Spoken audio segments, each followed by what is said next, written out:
Salt in the Wound is our tester for all 4 training groups, the Live, Perform, Compete, and the Gymless program.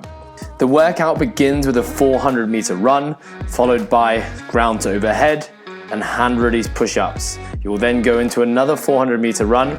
The ground to overhead and hand release push-ups will decrease in repetitions. You will then complete another run. Ground to overhead and hand release push-ups will decrease once again in repetitions, and you will finish with a 400-meter run, hence rubbing salt in the wound.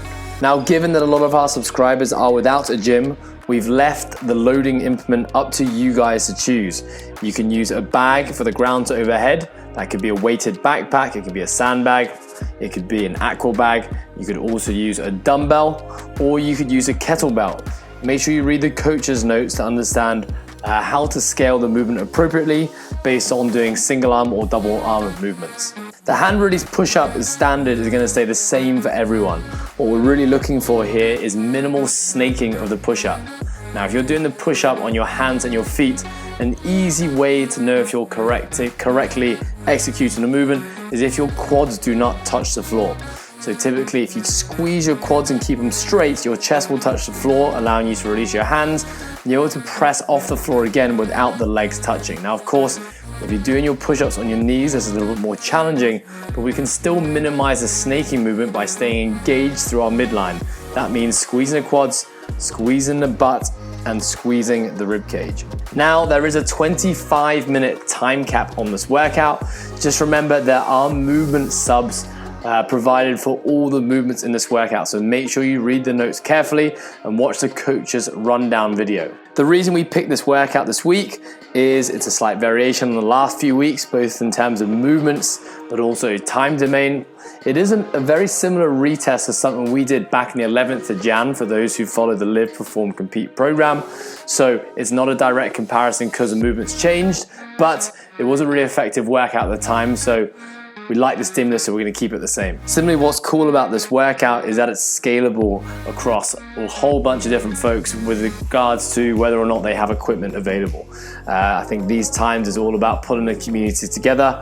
So as much as we can, and we're going to try and keep the workout stimulus similar for all of our training groups. From a pacing standpoint, we're really looking to sustain similar run paces throughout this workout. With that said, I will be expecting people who are pushing the pace on this for their last run to perhaps be the fastest run. But most definitely, we do not want our first run to be the fastest run.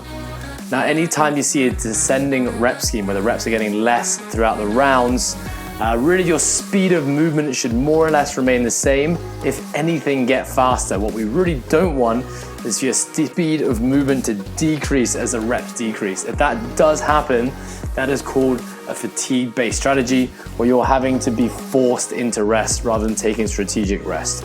So what are we taking from that? Strategically slow down in the first rounds and speed up as you go through this workout. A little reminder as to why we put out these tester videos is typically across our Live, Perform, and Compete program, Saturdays are our tester day. A tester day means that we're breaking away from the structure of the typical training week. So the stimulus will change week on week with a little bit less progression than we normally used to.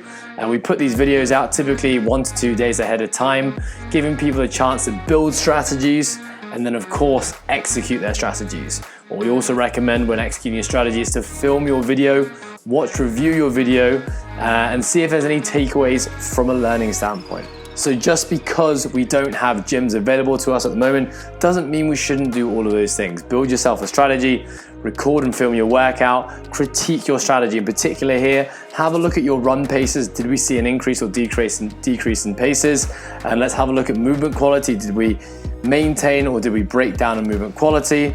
And then just typically let's look at times per round as well. Were we able to increase our rate of output or did we decrease? A reminder to all of our subscribers, regardless of which program you follow, remember to record your scores in WhatUp. That information is super important to us because it allows us A, to keep track of where you guys are going, but B, make changes to the training stimulus so that we can make sure that what we're giving you is appropriate to what you can do and what you need.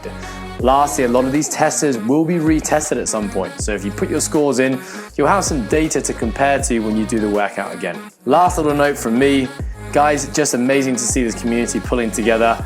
Love seeing you guys coming through, commenting on each other's scores on our leaderboard, getting involved in the water cooler, and generally staying super positive in these challenging times. Keep up the great work.